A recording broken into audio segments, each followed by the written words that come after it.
Welcome to my channel Supriya home kitchen. আজ আমি আপনার কাছে নিয়ে এসেছি ভোলা মাছের ঝাল। তার জন্য ভালো করে ধুয়ে বেছে নুন হলুদ মাখিয়ে রেখেছি। আর এখানে দেখুন কড়াইতে তেল দিয়ে দিয়েছি, মাছটাকে ভেজে নেব। তো তেলটা আমার হয়ে গেছে, এবার আমি একটা একটা করে মাছটা ছেড়ে দেবো।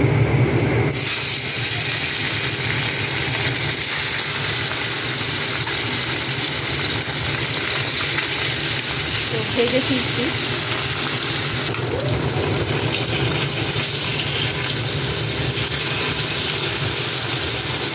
বন্ধুরা মাছটা উল্টে দিলাম, পরে ফিরছি। দেখুন বন্ধুরা, মাছটা ওইটা ভেজে নিয়ে আমি আলু দুখানা দিয়ে দিয়েছি, যেটা ছিল।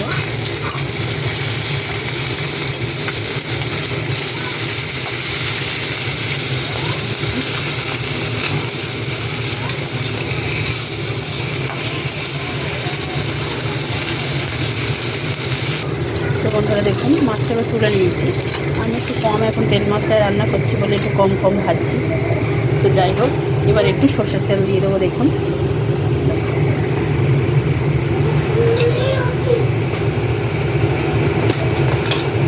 সর্ষের তেল দিয়ে দিলাম। এর মধ্যে আমি পেঁয়াজ কুচি দিয়ে দেবো, একটা বড় সাইজের পেঁয়াজ কেটে সেটা দিয়ে দেবো।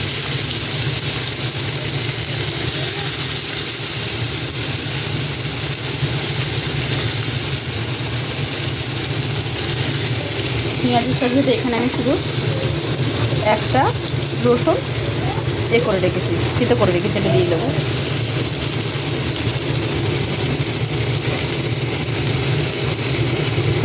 পেঁয়াজ রসুনটা আমি ভালো করে ভেজে নেব।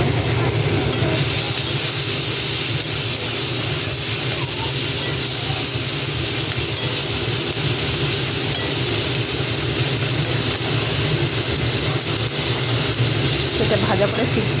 তো দেখুন বন্ধুরা, পেঁয়াজটা মোটামুটি ভাজা হয়ে গেছে।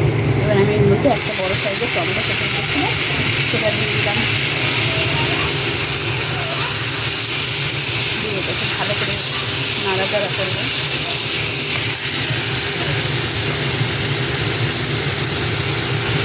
সাধারণত দিয়ে দিলাম,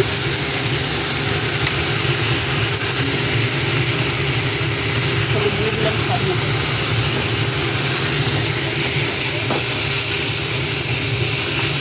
এবার এটা নাড়াচাড়া করে ফিরছি। দেখুন বন্ধুরা, টমেটোটা গলে গেছে, আর একটু গলাবো।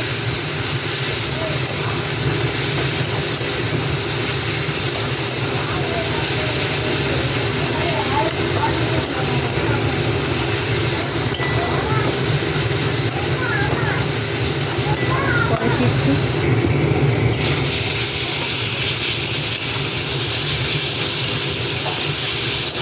তো দেখুন বন্ধুরা, আমার পুরো মশলাটা কষা হয়ে গেছে। তো আমি এর মধ্যে গোলমরিচের গুঁড়ো দিয়ে দিলাম, মশলার মধ্যে এই মশলা, আর জল দিয়ে দিলাম। জলটা দিয়ে আমি সঙ্গে সঙ্গে মাছটা দিয়ে দেবো। মাছটাকে একটু বেশিক্ষণ ফোটাই, কেন কি মাছগুলো তো বেশি ভাজাভুজি না, ওই জন্য জলটা দেওয়ার সাথে সাথে মাছগুলোও দিয়ে দিলাম।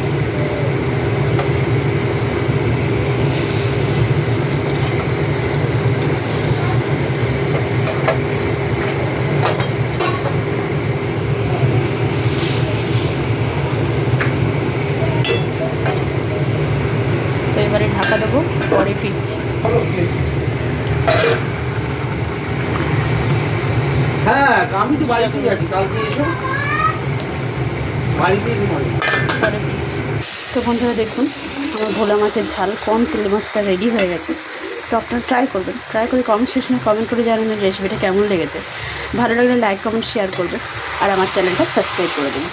ভালো থাকবেন, সুস্থ থাকবেন। থ্যাংক ইউ ফর ওয়াচিং বন্ধুরা, বাই বাই।